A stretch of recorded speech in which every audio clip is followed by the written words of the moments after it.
But how do you open the door? What do you have to do to open the door to your intuition? When you don't need, when you've already shut down your thinking. You know? It's like it's a step process. On the Titanic, they had this staircase that you got on the ship, and you know,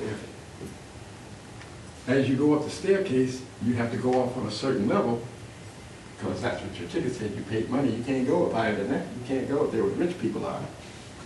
And so you could see the gradations of people on that staircase. And it's just like that in life.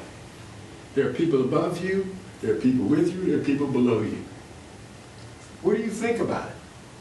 What do you think about the place that you're in right now in that staircase? You can even look at how you feel about where you are on the staircase, because wherever you are is not a static thing. It doesn't have to keep you there. I'm climbing the stairway to heaven. You can go anytime you want. But you're the one that has to provide the energy for you to move. That's what that staircase is for. It's not to put you in a static place and say, you've got to have this mentality of whatever it is that you're familiar with 24/7, because that's what we're practicing. You know, I listen to Reverend Dorita talk a lot of times, and I say, I can hear that everybody in here doesn't hear her. And I'm thinking to myself, why am I so blocked off like that?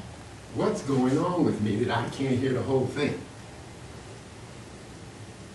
And I really appreciate this new moon that says, you need to meditate. Because ordinarily thinking, as good as it is not going to get you the answer. The answer won't come through thinking, because the thinking is coming the next step from your feelings. And your feelings are trying to get you back to what's familiar. So you got to take the next step before you even experience the second one.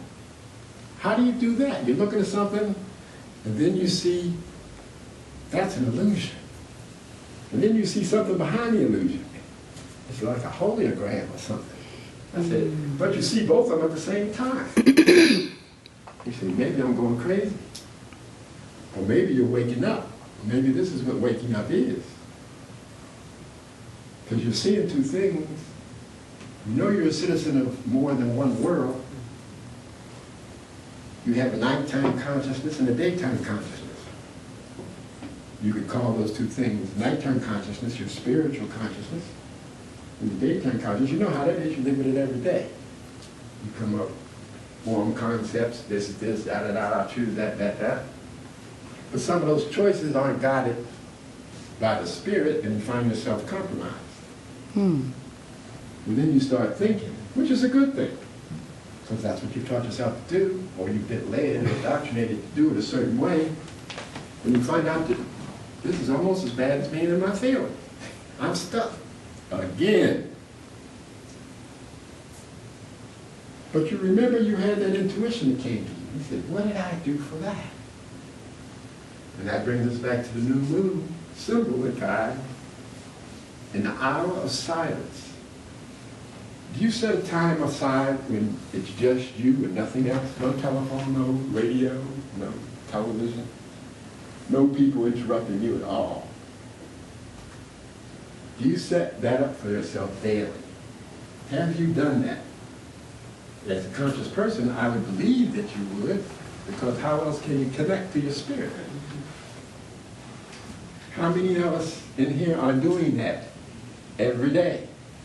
Because it's setting the tone and telling your soul, this is important. Your soul is directly connected to your feelings. Your feelings are sending a message that it don't mean that much. They get hungry, they get thirsty.